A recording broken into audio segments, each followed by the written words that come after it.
ranging from 5 to 61 years old. And when it comes to gun violence in America, the numbers are...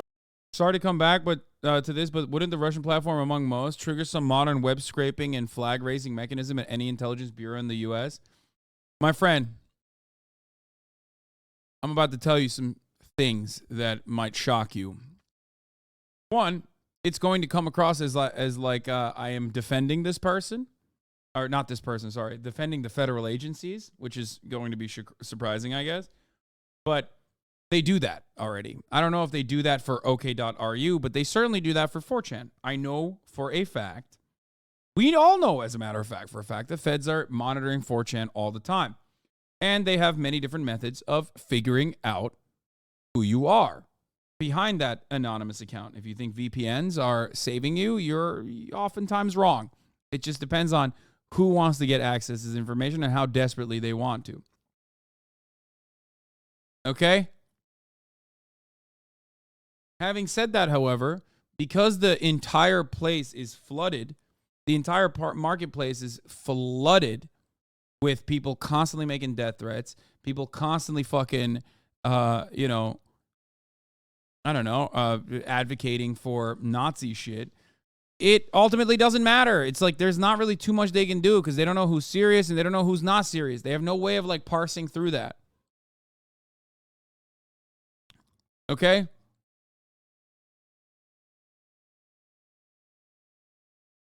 They don't know. And even if someone is serious, it's just a matter of like resources where they basically are like, do we have the resource to go after this guy? I don't know. That's why you hear it all the time where people go, oh, he was on our radar. He was on our radar. The radar is vast. But when the radar is monitoring everything, there's not really much they can do about it. Especially because like a lot of the resources or the hands-on actual surveillance and apprehension protocols they're using, they've used on Muslim communities. They've used on black communities. You know what I mean? It's hard when you are a white supremacist institution like the FBI or the CIA in a white supremacist country that was built by white supremacists like the United States of America and utilize the, COINTELPRO or the anti-Islam techniques on white people saying white supremacist shit. What are they going to do? Arrest themselves?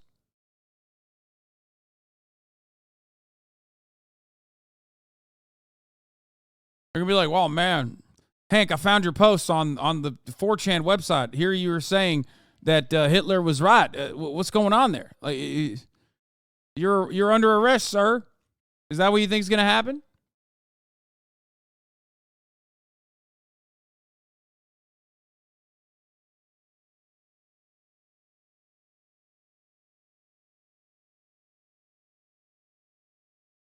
are simply staggering. A portrait of a nation in crisis. The latest tragedy in Texas was the 199th mass shooting of 2023. It's only the 128th day of the year. Chief National Correspondent Matt Gutman is in Allen, Texas with the latest. Good morning, Matt.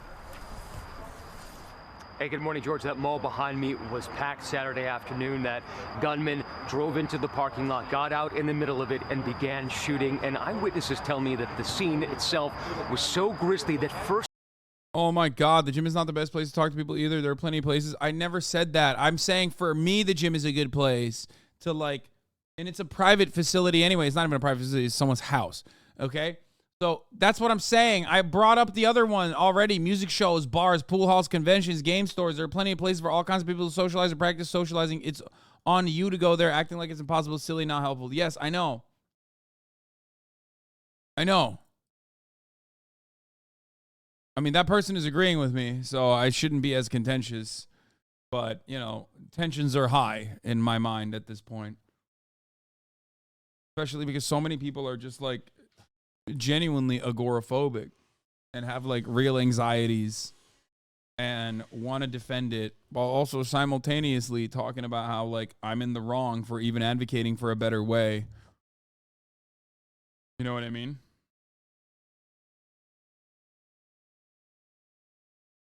Oh, God. Anne sana yemek aldım. Oh, God, I know.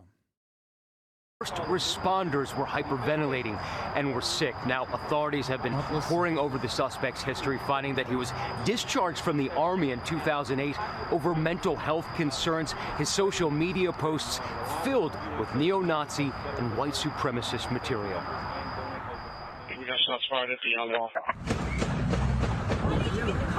This morning, authorities investigating that Texas mall shooting which left 8 people dead as possible domestic terrorism, finding the suspect's social media rife with neo-Nazi and white supremacist posts. Around 3:30 Saturday, a gunman, now identified as 33-year-old Mauricio Garcia, turned an AR-style weapon on throngs of shoppers at the Allen Premium Outlets north of Dallas. This disturbing video shows the moment he steps out of a car with an AR-style rifle and opens fire. Dozens of rounds of gunfire, hundreds of shoppers run for cover. There's this guy dressed in all black, wearing a vest, has an assault rifle, and he's just shooting at people. In this surveillance video, one store employee leading customers to a service corridor and safety. Shortly after, an unnamed hero cop heard on police radio, first calling for backup, then taking the suspect alone. Ultimately, the gunman killing 8, the victims ranging in age from 5 to 61 years old. Stephen Spainhour is a military vet whose son works at the mall and called Stephen, who was there within minutes. Spainhour almost immediately encountering the wounded and the dying. You arrived on the scene and you immediately saw 3 deceased people who had been shot dead and this little boy. There was more than 3. I was on the operator. I was counting bodies, and I told her I've got 7 bodies. I need 7 ambulances, and she's like, "What? I don't know if we have that many." I said, "However many you can get." Joshua Barnwell, who had Stop the Bleed training and military experience, also ran to the wounded. I approached the woman who was conscious. She said, "Please work on my daughter." This woman had massive trauma, 5 to 6 gunshot wounds. I went to her daughter. I immediately started chest compressions. I knew she was gone. And now, a community in mourning, honoring the lives lost. Among the victims, Ashawaria Tatikanda, reports our affiliate WFAA. She was an engineer. And 20-year-old Christian LaCour. His sister Brianna telling You gotta admit the irony in following up, telling Chad to go outside with coverage of an insane guy shooting up a mall, though. Yeah, I know. It's like, it is a weird situation because, like, while I'm simultaneously telling you to go outside, I'm also talking about how dangerous it is outside in America. It is very dangerous to be outside in America. But, you know, still got to do it. We are witnessing an empire in decline. It will not go quietly. I agree.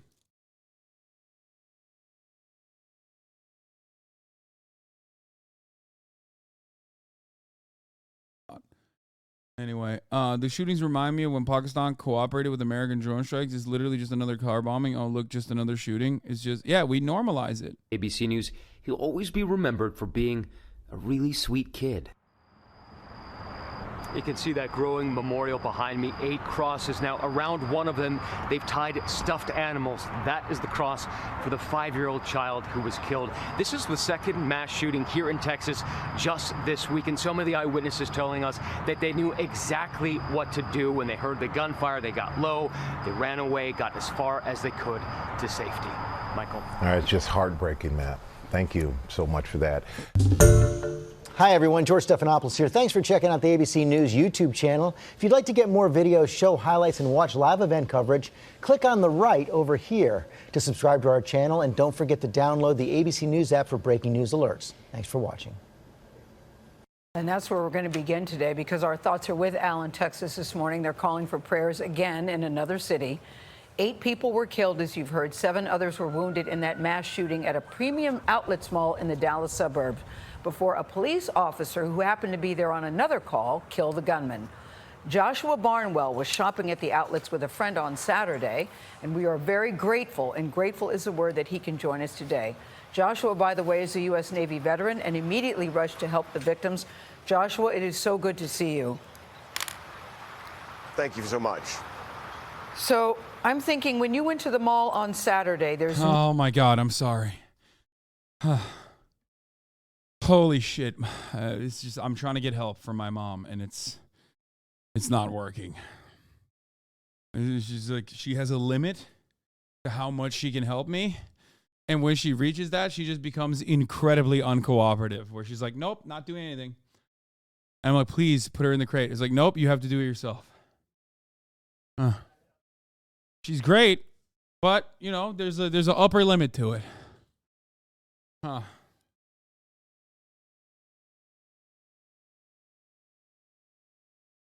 Okey. Hani bana şey verir misin? Bir çatal. Bir de diyet kola.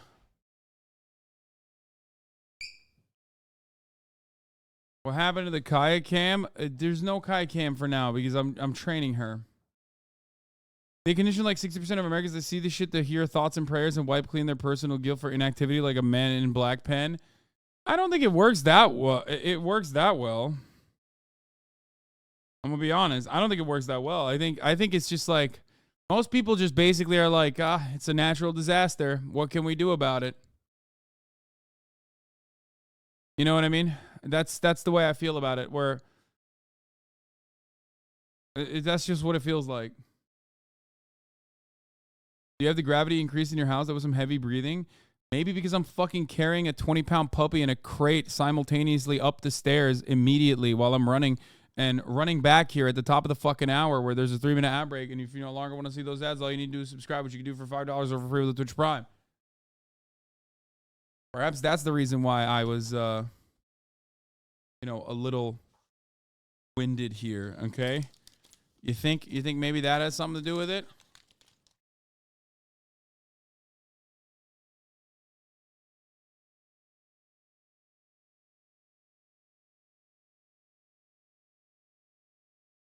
I'm also carrying all this ass. King Henry the Fourth, thank you for the 10 gifted subs. I don't believe your gym updates now. Bro, I'm fucking jacked, dude. Are you kidding me? I mean, I did gain a lot of weight over the weekend, though. I got to fix that. It's going to be hard in the UK, but hopefully I'll be able to maintain a tighter diet. I'm going to try my very best. Eat a lot of fucking chickies. Eat a lot of fucking chickens, yeah. You already recomped? Not fully. Here. Here's a 3-minute ad break. Now, by the way, you can avoid it by subscribing for $5 or for free with a Twitch Prime or by getting gifted a sub. Sakura Gore, thank you for the 10 gifted subs. And King Henry, thank you for the 10 gifted subs, allowing 20 people to no longer see the ads at the top of the hour. Here's a 3-minute ad break now.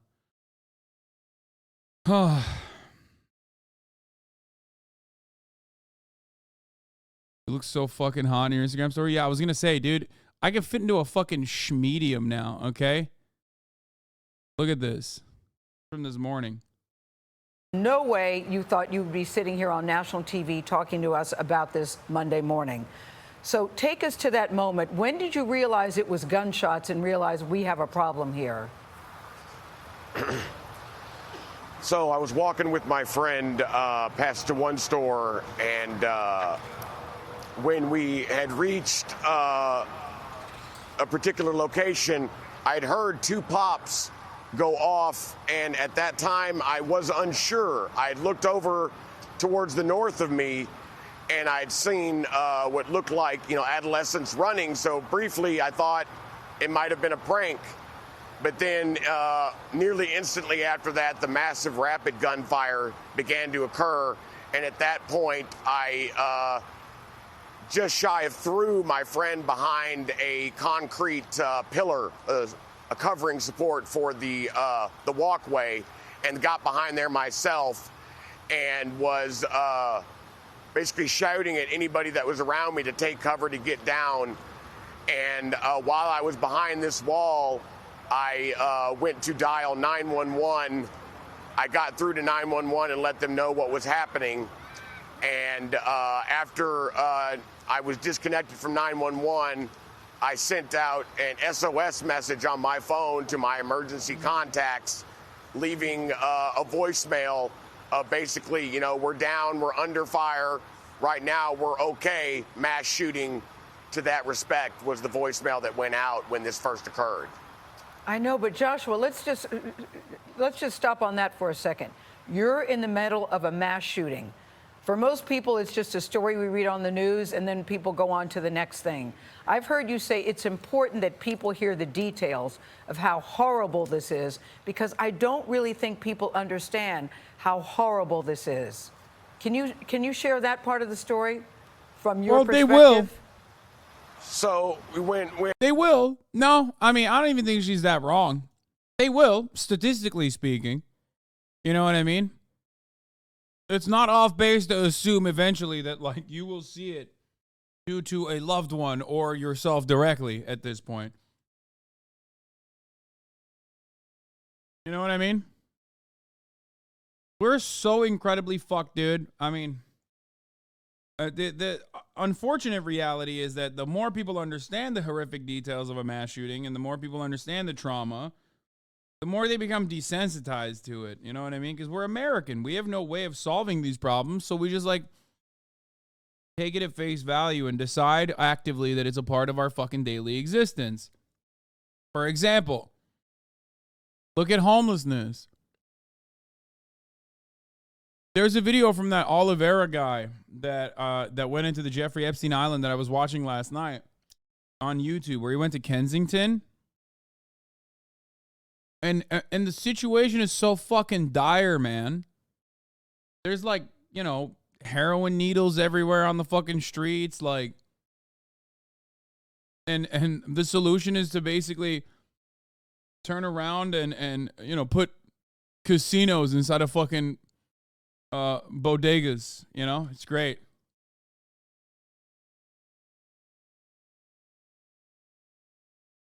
They got nothing.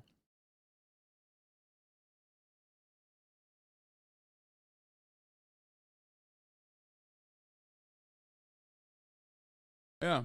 Locals will call them zombies. Yeah. You see horrifying things every fucking day on your daily commute, and you don't even think twice about it because you are already conditioned into normalizing it. And after normalizing it, you either, you know, become violent, or you just and want a violent solution to it because it's an inconvenience that frustrates you, or you normalize it and you push it aside and you just, like, look the other way, you close your eyes. But both sides are still detached from it, and I do it too. I myself do it. When we initially had believed that the situation had subsided or ended, and I made my way north across the parking lot because there was just something that I can't explain that was like, I want to go to where I believe this gunfire had came from. And so I was walking towards what would be the H&M store, and I saw the glass that had been completely obliterated and shot out. And that's when I looked over, and there was an area where, a landscaped area right next to that store, and I saw a woman who was literally, you know, folded over where she had been shot and killed, and basically just fell over, you know, basically where the term, you know, dead where they lie come from. And then after I had noticed her, I then saw another man who was shot in his shoulder that was on the ground and struggling. And next to him was a small child, approximately 7 to 8 years old, who was lying there, and I wasn't sure if she was still with us. Next to her was an adult female who was very heavily wounded. And then draped onto her, close to her head, was another young female, face down. And then not far from her, adjacent to her feet, was another adult male shot, and he was on top of a adult female who was, by all appearances at that time, already deceased. And there was an approximately 5 to 6 year old young man who was just covered from head to toe in blood, and what I would later learn, the blood of his mother and his father. Yeah. And so I immediately went to the conscious woman who had requested that I attend to her daughter. And I looked over, and their daughter, who appeared almost at that point to already be what we call hypoxic, but I started doing chest compressions and mouth to mouth. When I did that, the amount of blood that came out of her backside, because her front side appeared clear, but the amount of blood that came out of her backside was unbelievable. And I knew at that time that she had left us. And I immediately went back. Yes. Joshua, you were talking about this very coherently. I know that you're a Navy veteran, so you may be used to this kind of thing. But most of us, honest to God, I've never seen a dead body. I've never seen anybody shot. Honest to God. And you certainly don't expect to see this at the friggin' mall. You know, you're going to the mall. Right. You don't expect that. So. Yeah, you're a Navy veteran. First of all, the likelihood that he actually saw that level of combat is not as high as you think it is. That's number one. Number two, the underlying assumption there is that, like, oh, we do this kind of violence elsewhere and that's fine. I know that that's not the main point of contention here, but it's one that definitely frustrates me. It's like, hey, maybe re-examine that sentiment. You know what I mean? Maybe re-examine the fucking, well, this is, this is the violence that's left for, brown children in Iraq. You know what I mean? This is like the type of violence that, 14-year-olds in Iraq are supposed to experience, or 8-year-olds in Iraq and Afghanistan are supposed to be experiencing, not our beautiful babies in America. It's like, I know, again, it's not the main point of contention here at all, and it's just probably a phrasing, but the underlying, the underlying attitude is one that I hear so frequently. These are weapons of war. These are weapons we use in Iraq and Afghanistan on deployment. It's like, yeah, I get what you're trying to say, but like, it's still fucked up, you know? So how are you processing this? How has it changed you, if at all? It gives me chills just listening to what you're telling us. Yeah, I tend to turn to basically to just a pure logic in a situation like this. I try to take out any emotion personally and just let it process through my mind in a logical format, even though it appears illogical, because I find the logic in it, and that's how I'm coping. Well, now that you're a member of the that's why I'm able to communicate. Well, now that we appreciate you sharing what you're sharing, as horrible as it is to hear, and now that you've been through it, what do you think it will take? I mean, it's an ongoing conversation. Nobody seems to know the answer to this question. But now that you've been through it and you've seen it up close and personal. I don't know if there is any magic pill. I mean, we can speculate till dawn whether or not, I mean, it seems obvious that there's obviously mental health problems that need to be addressed that have been long overlooked. But as far as any other magic pill that's going to cure this, I couldn't tell you, and I wouldn't want to speculate. Did you think you were safe at the mall when you went out with your friend that morning? Did you think that you were safe, in a safe place? Of course.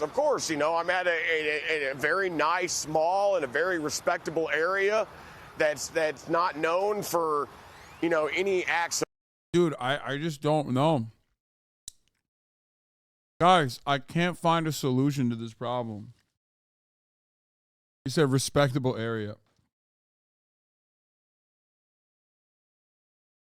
A vet won't hit on gun control? Shocking. Yeah, like pretty much every single veteran that is like pro gun control, and even then some are, I was going to say, they're pretty much all of them are in here right now watching. And even then there are veterans in here that are like, actually, you know what? Fuck that. No, we're doing communist revolution with our guns. So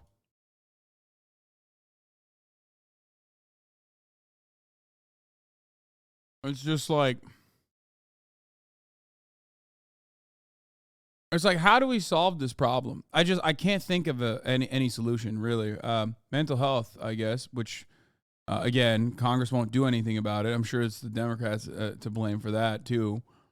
But how do we solve this? I don't know.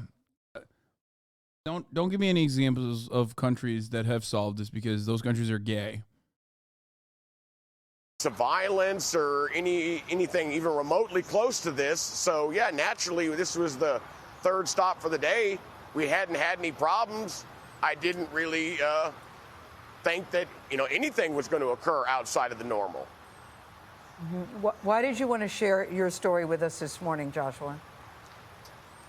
Well, because they're traditionally speaking, it's very difficult to get somebody who could not only who was there, who was really there firsthand in the action, but where there is a way. He's trying to be humble. He's trying to humble brag and be like, I'm a fucking Navy veteran, so I've seen combat. So the action, like, the average civilian can't parse through the calamity with the mental clarity of a guy who has seen combat. To communicate without the emotion so that people can understand the true depth of the depravity, and my hope in that they have that understanding of really how far and how bad it got, that there'll be a greater emotion, and hopefully with that emotion and that understanding, maybe we can edge, towards some sort of end, a goal to where we can maybe start to stop this kind of action. Yeah, depravity is the word. How are you changed by this? Did you sleep last night? I did sleep last night, and I couldn't tell you now necessarily how it may or may not change me going forward. I can't predict that, but I would be astonished if, again, my already normally overly observant self becomes even more observant and more conscious, even more so than I already was and always have been about my surroundings. Joshua, thank you so much. I know you rushed in to help people. We certainly appreciate that. Same speechwriter as Kamala Harris. Did they mention gun control? Fuck no. She actually asked them, like, what do you think is the reason? He's like, mental health. But Chad is also funny when they I feel like Chad has never seen like a older generation autistic man before. I mean, I don't know if he is, but he kind of resembles it a little bit. In all of my days of working with young boys with autism, I saw their parents who were certainly on the spectrum, in my opinion, but did not even realize that they were. And I mean, it's a controversial subject, but there's a lot of people in older generations that just have it undiagnosed.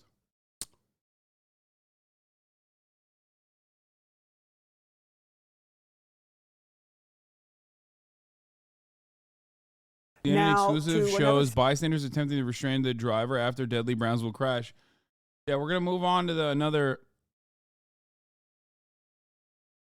Steven Spainhauer, a retired cop and veteran who responded to the scene because his son works at the mall, unambiguously said gun control is needed and the shooter's individual motivation is less important than gun proliferation.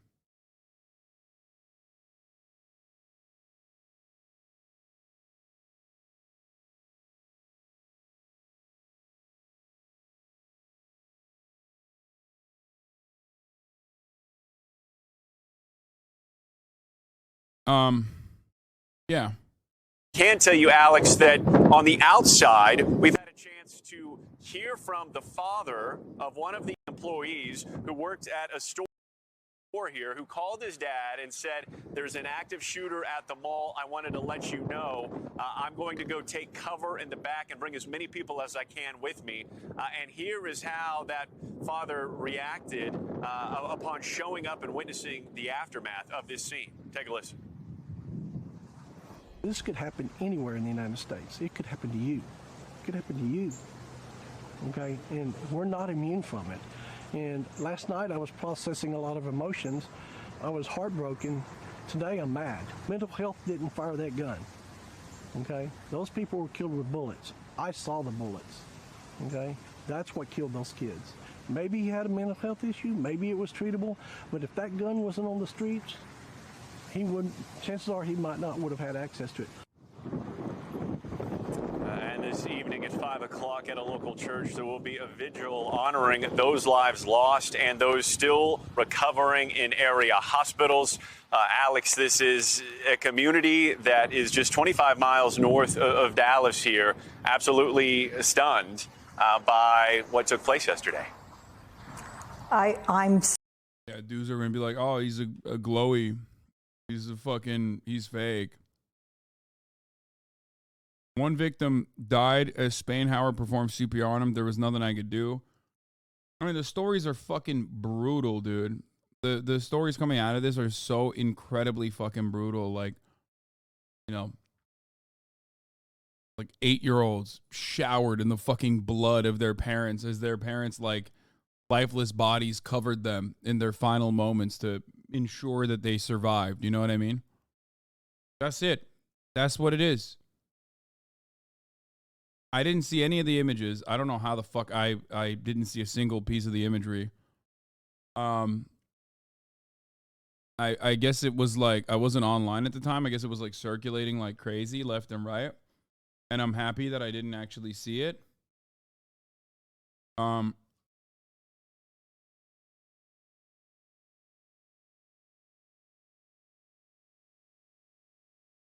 Yeah, the one person who tried to help a kid, but when they went up to help, she didn't even have a face like that. I did read about a lot of the things that happened from, like, accounts of the people that were there.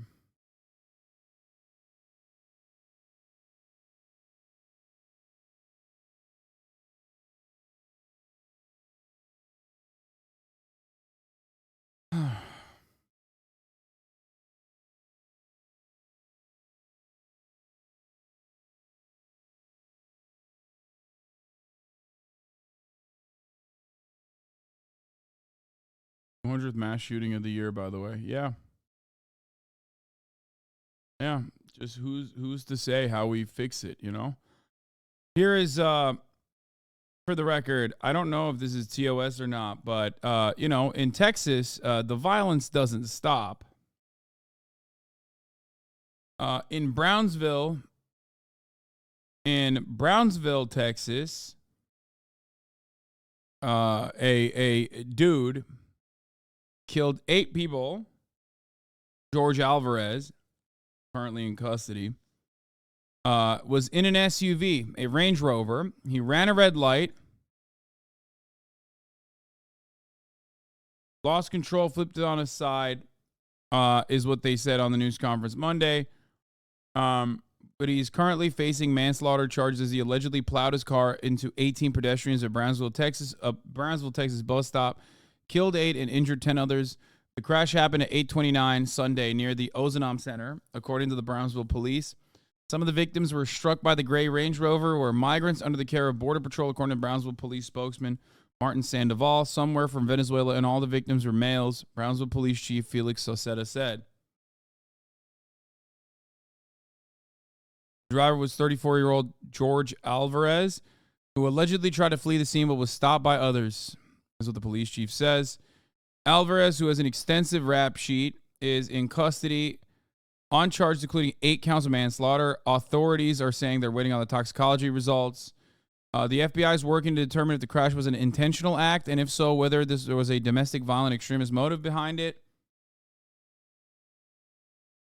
Law enforcement sources told ABC News on Sunday the FBI is supporting local and state investigators to see if he had like a genuine intent to kill a bunch of like migrants potentially, or if this was an accident.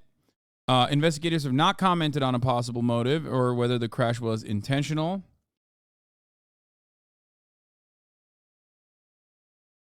And that the American Civil Liberties Union said in a statement Sunday, we grieve for the victims in Brownsville, Texas, who were run over outside of a migrant shelter where people from all around the world are seeking asylum and safety. We understand the motive is still under investigation. This horrific event comes after weeks of escalating anti-immigrant policy by making Texas politicians, policymaking by Texas politicians, and while the Biden administration considers imposing new asylum ban aimed at deterring rather than welcoming migrants seeking protection. Here's City the in Texas, CNN Brownsville, video. Texas, after an SUV slammed into a crowd of people outside a homeless shelter that has been housing migrants. At least 8 people there were killed and several more were injured as police say they were waiting at a bus stop. The terrifying moment of impact was caught on surveillance. We're not going to show that exact moment. It is simply too awful. But at the top of the screen that we're going to show you in just a bit, you're going to see just how fast that SUV was traveling before it struck the group. CNN's Nick Valencia Wild that this is coming from Representative Henry Cuellar's office, by the way. is joining us now from the scene. Nick, I understand that you have some new information that you've learned this morning. Tell us. That's right, Sarah. I just got off the phone with the Brownsville Police Department. They tell me at an upcoming press conference they expect to announce preliminary charges against the driver in that crash. They wouldn't share with me what those charges are, only to emphasize that they are preliminary and are subject to change based on their investigation. And according to the Brownsville Police Department, they're looking at this crash one of 3 ways. One, that it could have been, the driver could have been impaired or intoxicated. 2 is that there could have been some malfunction. Or the third, much more sinister, that this act could have been intentional. And that's what we're hearing this morning from eyewitnesses. It was earlier this morning I spoke to Cesar Romero. He was a Venezuelan national that was just across the street and saw his friends get run over by this Range Rover. He said there was no doubt in his mind this was intentional. He described to me a very chaotic scene, saying that the driver, in his eyes, appeared to be impaired, got out of the car, started shouting obscenities at the group of migrants standing at the bus stop, shouting at them in